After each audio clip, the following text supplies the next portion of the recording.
வணக்கம். செல்வகுமாரின் தென்மேற்கு பருவமழை வரக்கூடிய மாதங்களில், அதாவது அக்டோபர் 18 வரை, அக்டோபர் 15 வரைக்கும் கண்டிப்பாக தென்மேற்கு பருவமழை தொடரும். இந்த ஆகஸ்ட், செப்டம்பர், அக்டோபர் 15 தினம் ஆக இருக்கக்கூடிய 2.5 மாதம் தென்மேற்கு பருவமழை எப்படி இருக்கும், உங்கள் ஊருக்கு எப்படி, அணைகள், நீர்பிடிப்பு பகுதிகள் மற்றும் உள் மாவட்டங்களில், கடலோர மாவட்டங்களில் மழைப்பிடிப்பு எப்படி இருக்கும், நீண்டகால ஆய்வறிக்கையின்படி தான் போயிட்டுருக்கு எல்லாமே. மேலும் துல்லிய தகவலுடன் சமர்ப்பிக்கிறேன். அதிகாரப்பூர்வ வானிலை அறிக்கைக்கும் இந்திய வானிலை ஆராய்ச்சித்துறை அறிக்கையை பார்க்கவும். 2025 ஆகஸ்ட் 1 வெள்ளிக்கிழமை அதிகாலை பதிவு செய்யப்படும் ஆய்வறிக்கை. ஆகஸ்டில் அதிக மழை இருக்குன்னு சொல்லியிருக்கிறோம். அது 31ஆம் தேதி ஒரு சில இடங்களில் பெய்யும் என்று சொன்னோம். நேற்றைக்கு பார்த்தீங்கன்னா டெல்டாவிலும், குறிப்பாக வடக்கு டெல்டா, நன்னிலம் உள்ளிட்ட பகுதிகள், தஞ்சாவூர் மாவட்டம், கும்பகோணம் உள்ளிட்ட பகுதிகள், அரியலூர் மாவட்டம், சேலம் மாவட்டம் தொடங்கி கடலூர் மாவட்டம் வரைக்கும் மழை பொழிவை கொடுத்திருக்கிறது.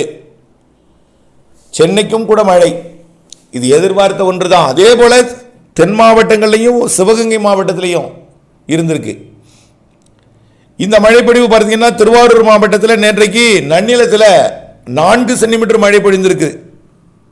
முதல்ல அரியலூர் மாவட்டத்தை பார்ப்போம்.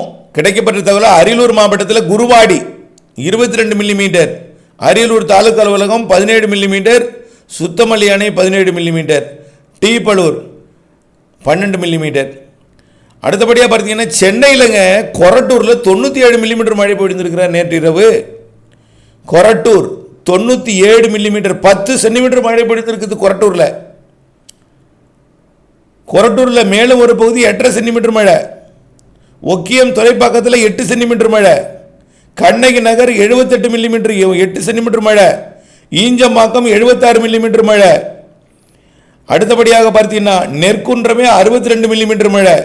Madipakkam 57 millimetre, Chennai Central 52 millimetre, Velachery 50 millimetre, Manali 49 millimetre, Sholinganallur 49 millimetre, Anna Nagar 47 millimetre, Valasaravakkam 44 millimetre, Perungudi 40 millimetre. நிறைய இடங்களில் நேற்றைக்கு மழை பொழிந்திருக்குது. சென்னை சுற்று வட்டாரம்லாம் 1 சென்டிமீட்டர் 6, 8, 10 வரைக்கும் பெய்திருக்கு. இது கிடைக்கப்பட்ட தகவல். அடுத்தபடியாக பார்த்தீங்கன்னா கோயம்புத்தூர் மாவட்டத்திலையும் பார்த்தீங்கன்னா ஆனமலை பகுதிகளிலையும் சிறுவாணி அடிவாரத்திலையும் லேசான மழை.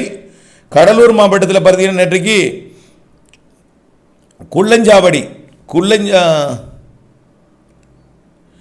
கீழ்ச்செருவை, திட்டக்குடி மழை, மேலும் பெலந்துறையில் மழை, ஐஎம்டி கடலூர் மழை, கலெக்டரேட் மழை.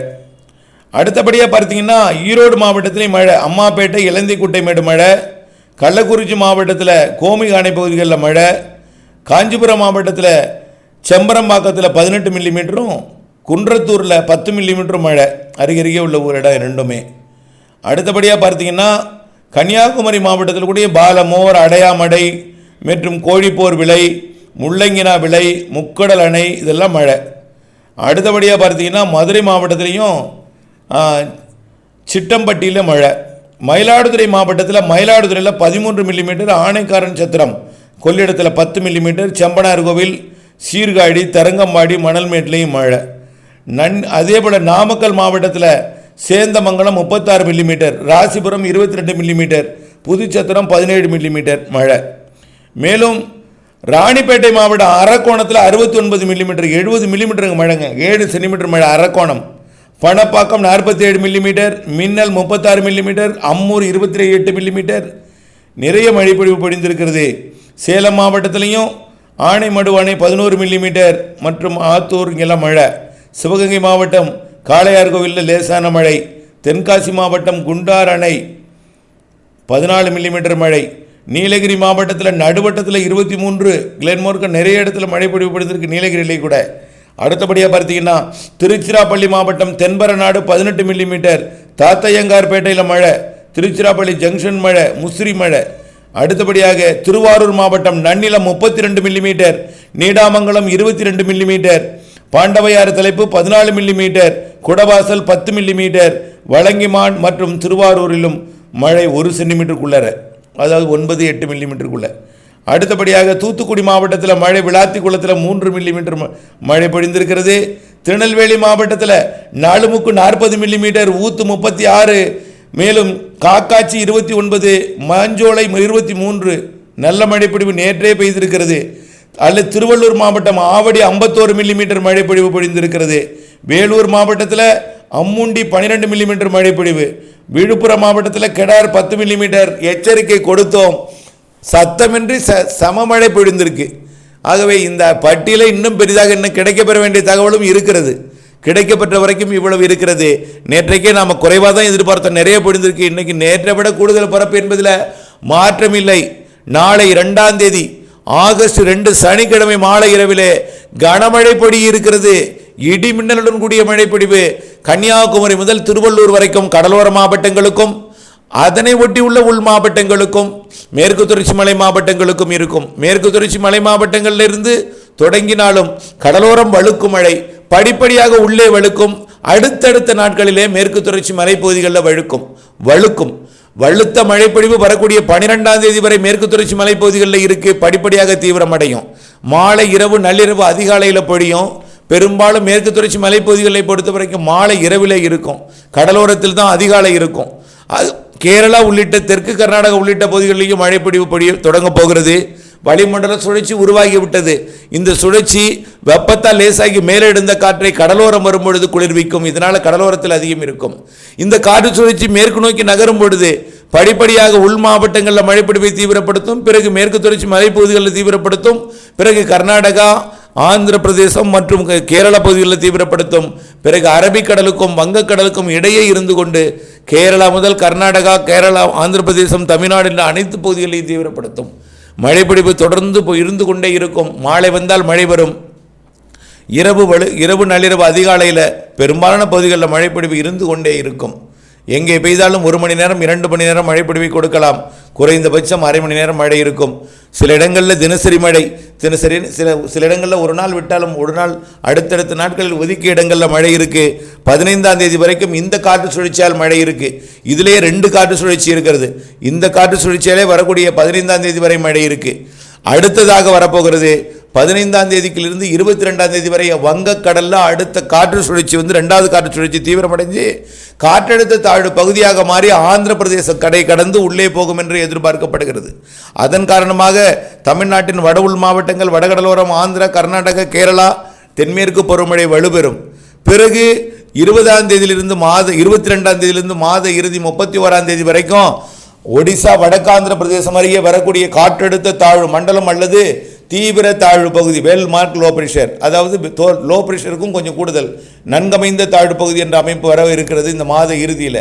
அதனால் தென்மேற்கு பருவமழை மேலும் தீவிரமடையும். கர்நாடகா உள்ளிட்ட கேரளா, கர்நாடகா உள்ளிட்ட அரபிக்கடலோரமோ அனைத்து ஆந்திர பிரதேசம் உள்ளிட்ட அனைத்து மாநிலங்களுக்கும் வட மாநிலங்களுக்கும். அதனைத் தொடர்ந்து செப்டம்பர் முதல் வாரத்தில் மீண்டும் வெப்பச்சலன காற்று சுழற்சி மழை தமிழ்நாட்டில் தீவிரமடைய போகிறது. மாலை இரவு மழைப்பொழிவாக இருந்து தென்மேற்கு பருவமழை செப்டம்பர் முதல் வாரத்தில் கொஞ்சம் தீவிரம் இல்லாமல் வைத்திருக்கும். பிறகு செப்டம்பர் முதல் வாரத்தில் தமிழ்நாட்டில் வெப்பச்சலன இடிமழைப்பொழிவு தீவிரமடையும். செப்டம்பர் 2வது வாரம் 8ஆம் தேதியிலிருந்து அக்டோபர் 2வது வாரம் 15ஆம் தேதி முடியும் வரைக்கும், 12ஆம் தேதி 13ஆம் தேதி வரைக்கும் வெளுத்து வாங்கும் மழை. செப்டம்பர் 8லிருந்து அக்டோபர் 12 வரைக்கும் 1 மாதத்திற்கு 4 வாரம் 1 மாதம் கிட்டத்தட்ட சுமார் 35 நாட்கள் இருக்கிறது. அதில் நல்ல மழைப்பொழிவை கொடுக்க இருக்கிறது. 18ஆம் தேதி வரைக்கும் கூட, அக்டோபர் 18 வரைக்கும் கூட தென்மேற்கு பருவமழை தொடரும். அப்படியே தென்மேற்கு பருவமழை தலைகீழாக வடகிழக்கு பருவமழையாக தென் மாநிலங்களில் திரும்பும். ஆகவே வட மாநிலங்களில் பின்வாங்குவது தாமதம் ஏற்பட்டாலும் ஆந்திர பிரதேசம், தெலுங்கானா உள்ளிட்ட தென் மாநிலங்களில், தமிழ்நாட்டிலும் செப்டம்பரில் நிறைய மழைப்பொழிவு காத்திருக்கு. செப்டம்பரில் வலுவான நிகழ்வும் இருக்குது.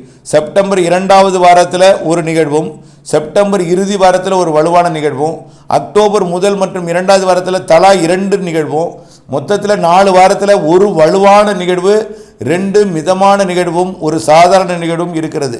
செப்டம்பரில் வலுவான நிகழ்வு நிறைய மழைப்பொழிவை தரும். சாதாரண நிகழ்வும் நிறைய மழைப்பொழிவை தரும். தென்மேற்கு பருவமழை ஆகஸ்டில் பெய்வதே அதிக மழையாக தெரியும். சராசரி கூடுதல் கொடுத்துவிடும். செப்டம்பரில் மிகவும் அதிகம் பொழிந்து சராசரிக்கு அதிகம் என்ற அளவிலே கொண்டு வந்து நிலைநிறுத்தோம். அணைகளை நிரப்பியே வைத்திருக்கோம். நிரம்பாத அணைகளை வரக்கூடிய வெப்பச்சலன இடிமழை பொழிவும் நிரப்போம். அதனைத் தொடர்ந்து வரக்கூடிய தென்மேற்கு பருவமழையும் நிரப்போம். செப்டம்பர் மாதம் முழு கொள்ளளவில் இருந்து தான் அப்படியே வடகிழக்கு பருவமழையை தொடக்கம். வடகிழக்கு பருவமழை என்பது அக்டோபர் 18 ஐப்பசி 1ஆம் தேதி தொடங்க இருக்கிறது. அது வரைக்கும் தென்மேற்கு பருவமழை தொடரும் தீவிரமாக இருக்கும். ஆகவே நல்ல மழை காத்திருக்கிறது. எல்லாம் மாலை இரவு மழை பொழிவு தான் உள் மாவட்டங்களில். தென்மேற்கு பருவமழையும் கொஞ்ச நாள் வெப்பச்சலன இடிமழை பொழிவாக வளிமண்டல சுழற்சி காரணமாக தான் கொடுக்கும். வலுவான 24 மணி நேர மழை என்பது வரக்கூடிய 2வது வாரத்தின் பிற்பகுதி, அதாவது 15ஆம் தேதிக்கு பிறகு 3வது 4வது வாரத்தில் இருக்கும். செப்டம்பரில் நிறைய தென்மேற்கு பருவமழை இருக்குது. கேரளாவில் நிரம்பி அணைகளை நிரப்பி உபரி நீரை கடலுக்கு திறந்து விடும் அளவிற்கு கண்டிப்பாக செப்டம்பரில் மழை இருக்குது என்பதை தெரியப்படுத்த விரும்புகிறேன். வானிலை ஆய்வறிக்கையுடன் இணைந்திருங்கள். வானிலை அறிந்து விவசாயம் செய்திடுங்கள். அப்டேட்ஸ் வானிலை அவசியம் என்பதை உணர்ந்திருங்கள். மழை தொடங்கியதும் தூறல் விழுந்ததும் வானிலை அறிக்கைக்குள் வராமல் தினசரி வானிலை அறிக்கையுடன் இணைந்திருந்து விவசாயம் செய்து லாபம் அடைந்திட அன்போடு கேட்டுக்கொள்கிறேன். இணைந்தே இருங்கள் அப்டேட்ஸுடன். நன்றி.